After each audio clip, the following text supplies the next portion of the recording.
This is Comic Picks by the Glick. And I'm your host, Jason Glick. How you doing, Jason Glick? I'm doing just fine, John. And yourself? I'm doing good, and we have somebody else in the studio with us. That's why our audio recording kind of sounds a little strange, but it's my fault. Yeah, it's your fault. No big deal, though. I guess we should blame it all on Myron this time. Yes, we will. And 40 lashings. No, I'm used to it.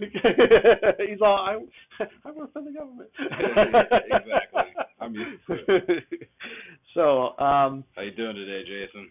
I'm doing good, Myron. It's good, nice day off right now. Yeah, I love these times. And I'm off tomorrow too, so that means plenty of Mordor and sleeping in. Oh yeah, good times right there. There you go. What do you have on the plate for everyone tonight, sir? Okay, well, my thoughts on the final volume of Ed Brubaker and Sean Phillips' Fatale.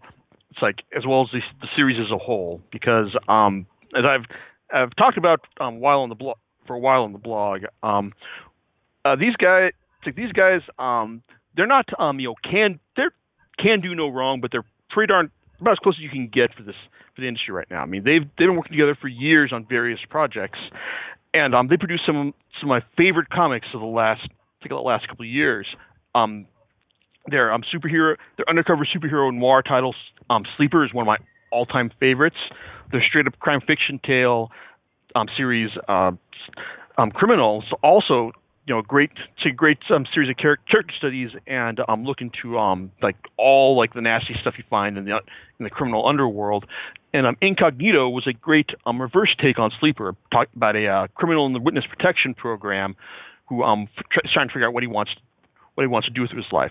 Still waiting for the next to find out what happens next there, because when you just can't leave the guy in prison. It's what's with all the guys he helped put away. It's just gotta know what happens next. But as far as I've heard, Brubaker is still waiting for a story to come to him for that. So okay, but in the meantime, though, that means they're going to keep giving us other stories through Image for the foreseeable future, because apparently they've signed a exclusive 5-year contract with the publisher. Now that's great, and I say more power to them. But as far as Fatale goes, this is their latest series that I've been talking about for a while now. It's basically the it's easily the least of the projects that I've read from them. I mean, not that it's a bad series, but it just doesn't hit you with that sense of new, or the fact that it's doing something really different or really interesting. I mean some of the rest of the series, it's about this woman named Jo who hooks up with who apparently has the power of any good femme fatale to make men do her bidding, whether they want to or not. Thing is, though, this ability isn't just a form of social manipulation. It's a product of strange eldritch demonic powers from beyond our mortal ken. It's very Lovecraftian. The series does seem to crib heavily from his approach, but and it follows her through the years as she tries to get free from the cult that's been pursuing her, wants to use her as a sacrifice to get in touch with their old gods again. Now, the series is also told from the modern day perspective through Josephine, or that's what her name's short for, and Nicholas Lash, a guy who's the grandson of one of her old flames, and after she encounters him at his grandfather's funeral, his life just comes completely unraveled. It's as he loses his leg in an airplane explosion, winds up going on the run after being accused for murder, winds up being imprisoned, being broken out by a crazy man, and then you almost use it as a sacrifice to get Joe's attention. So yeah, there's lots of interesting things going on there, but the series it's still some pretty familiar parts. I mean, the first volume set in the 1950s, and it's a straight up noir tale as Joe tries to get free from her current see, from her current lover, and winds up using Nick's grandfather to help with that. It's an interesting tale of betrayal and supernatural action. That it's not bad, but at the same time though, I read the first volume and I just did not see what everyone was going crazy for in terms of like this, like how interesting it was a beautiful mix of horror and noir. Now, to digress for a bit, I want to say that making horror work for me in comics has always been a tricky proposition. A lot of comics that have been billed as horror. I mean, I can see how some of this stuff would scare me as a kid, but these days a lot of stuff just does not seem very scary on the page. And while there are a few creepy panels, because Sean Phillips does creepy extraordinarily well, you don't get that unnerving feeling that something is wrong, that something is not right with the world, that you get with horror, that you get with from reading Fatale. I mean, it all seems pretty conventional with its pictures of demons in the daylight at certain times, and also and just and also weird supernatural murders and stuff like that. It just doesn't it's not very unsettling, but even if it does look great, because Phillips his work just it's beautiful in terms of character expression and just striking the right tone for the series as well. I mean, it's like he and Brubaker they're completely on the same page in all of their work, and it's always cool to see just what what he's going to have the characters do in any setting. And he's also great with each time period as well, from the 50s to the 70s to the Seattle of the 90s and so on. So Phillips also gets a stretch in the final volume with some really crazy psychedelic scenes as Nick's lovemaking with Joe takes on some really trippy psychedelic twists. That's cool to see in the final. It's like in the final volume, like the artistic stretching he does there. But for other series, I don't know. It's like there's. So I'm trying to remember like some other good. Let's see. So other series that scared me. There was this one Dark Horse series called The Lords of Misrule that had some art, black and white art from Peter Snedgeberg that really freaked me out in its early portions. And I also remember God damn it, who's the artist for Mail? Because Hosui Yamazaki. He does the art for the Kurosaki Corpse Delivery Service, but it's his work in Mail that really nailed the unsettling. Like this is the normal world, but there's something in here that just doesn't fit in his art, and that series creeped me the fuck out when I was reading it. So I'm gonna go. It's this October. I might as well just go and give it a reread. In the spirit of the season. But like I said, there's no real sense of horror from Fatale here. I mean, all the violence, was expertly rendered as is. I mean, I've seen this kind of like these stabbings and slicings and heads bashing in before.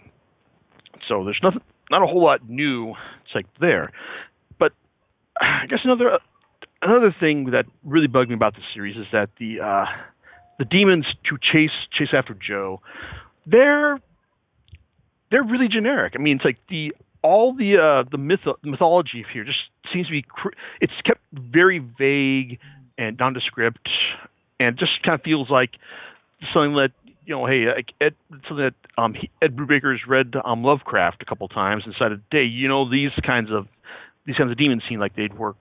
It's like they'd work here, and that I'm just gonna go with like these like unnameable horrors with tentacles on their heads. Okay, but there isn't, like I said, there's no real weight or specificity to their causes, since they just wound up coming off as pretty generic. Yeah, their main leader gets their eyes stolen and spends most of the series blind and subsequently burned very badly.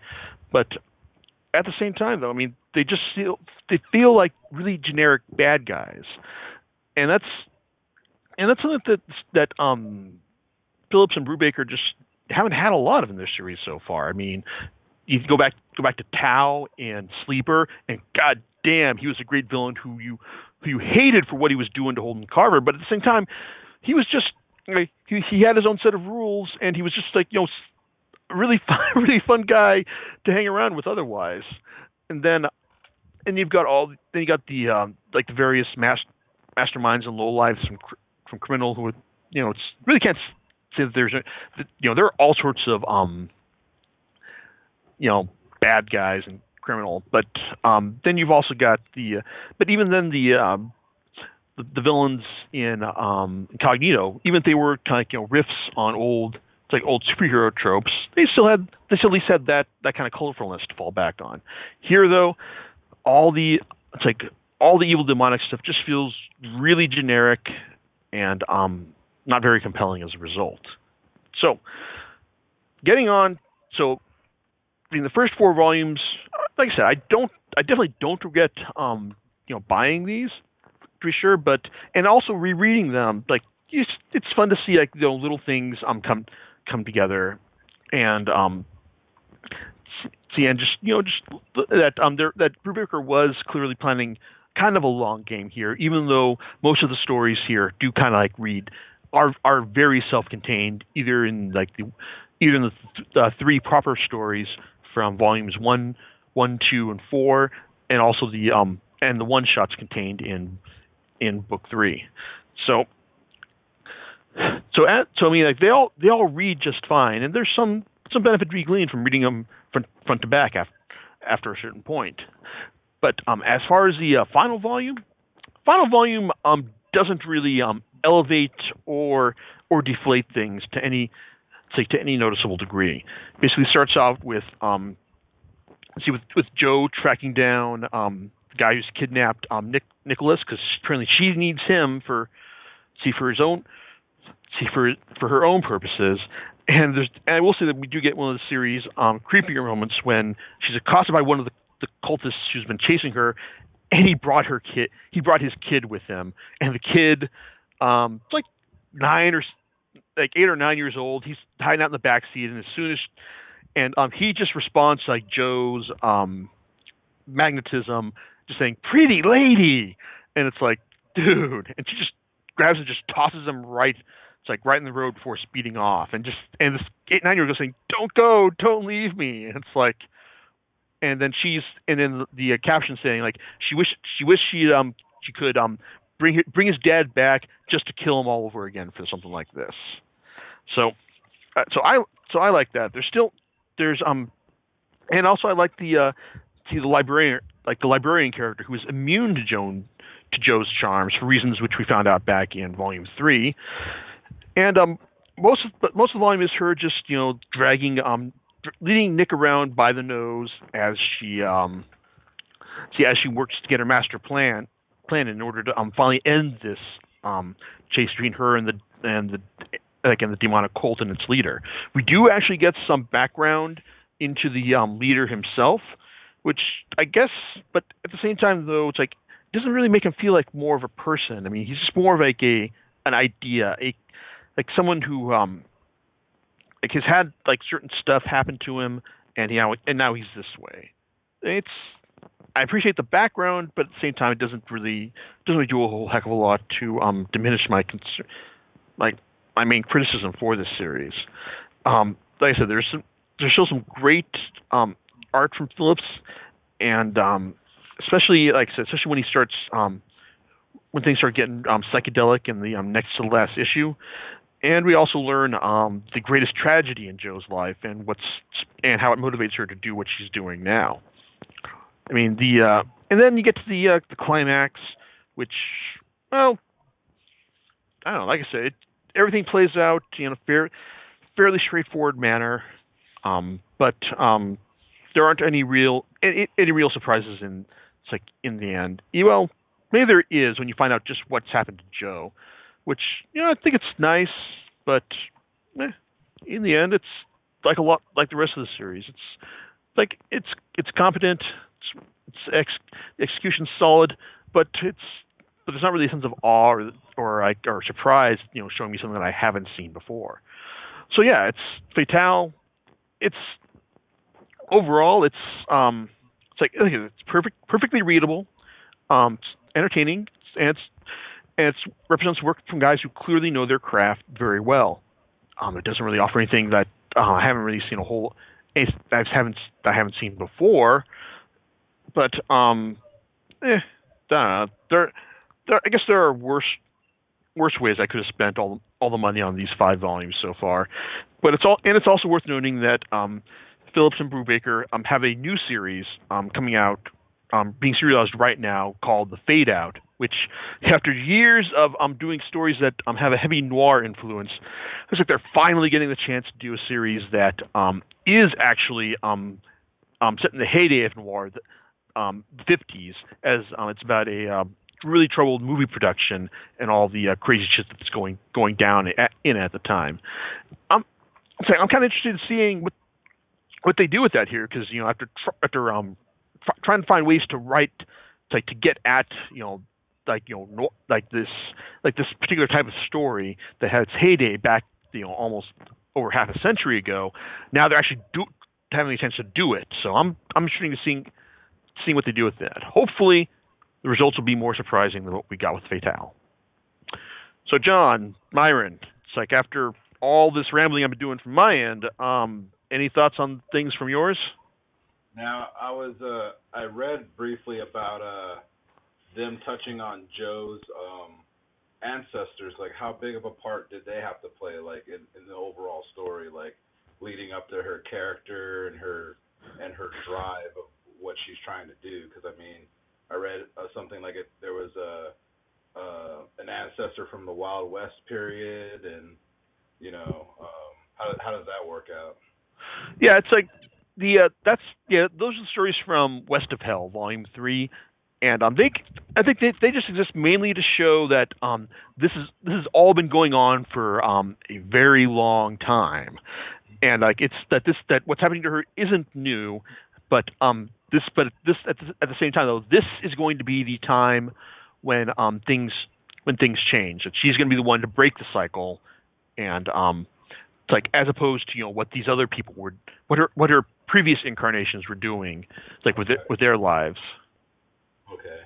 Yeah, I was looking at the artwork, and like, I love the covers and the way they're colored and designed, and they're very like you said, the term noir, like very dark and gritty. So I mean, the artwork looks great.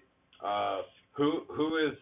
I've seen pictures of this Cthulhu demon looking character. Who is that? He's basically, when I talk about the cult that's chasing Joe. He's basically their leader. He's referred to as several names. The one that seems to stick in the series is that he's known as the Bishop. Okay. Yeah, from his design. Yeah, it's like, I guess for the 4 or 5 people who may get the reference, no, he's not Terry Jones. He's just called the Bishop. Yeah, I see the Lovecraftian influence by that character's design. Like, the moment I saw it, I was like, oh, this is very Cthulhu-like. Indeed. So yeah, it's like it's kind of designed to basically says, yeah, hey, we're drawing inspiration from a very specific source here. I see. Oh, cool. Well, no comments from me this time, sir. Outside of it certainly sounds like interesting thing to look into. There are worse things you could spend your money on, but there are better ones, especially from Brubaker and Phillips. Put this one at the end of your list after you've gone back and read Sleeper, Criminal, and Incognito. Understood. Do you know what we'll have on tap next week? Well, unless something really surprising pops up, I'm actually going to be talking about some film adaptations in comic book form, including the recent Noah film from Darren Aronofsky, and something that may be of interest to you, John, because there's actually been a comic book adaptation of Quentin Tarantino's Django Unchained. No, really? Huh. Yes, it's actually an adaptation of his first draft of the script. Interesting. Interesting. So, yeah, so this is basically all that he wanted to do, but wasn't able to fit in the film. Because there's a couple things in here that do stand out as saying, hey, like I didn't see this from the movie, but at the same time, though, it also kind of shows you that it's probably for the best that he actually was able to that he did have to go back and cut things down for the final release. Yeah, I'd imagine that his drafts are probably a lot wilder initially than what winds up going up on the screen. So it's not hard to imagine at all with Tarantino at all. Yeah. I mean that movie came out violent as it was, man. Yeah, I mean, but like to imagine like there's actually more behind the scenes now. That's kind of fascinating to me. So. Yeah, and also probably say a couple more things about how bad the Star Wars adaptation from Dark Horse was as well, because I mean there's one thing that holds true about a lot of first drafts, so is that the first draft of anything is usually pretty terrible, and this is all stuff for next time. All right, and we'll catch you next time on Comic Picks by the Glick. All right, laters.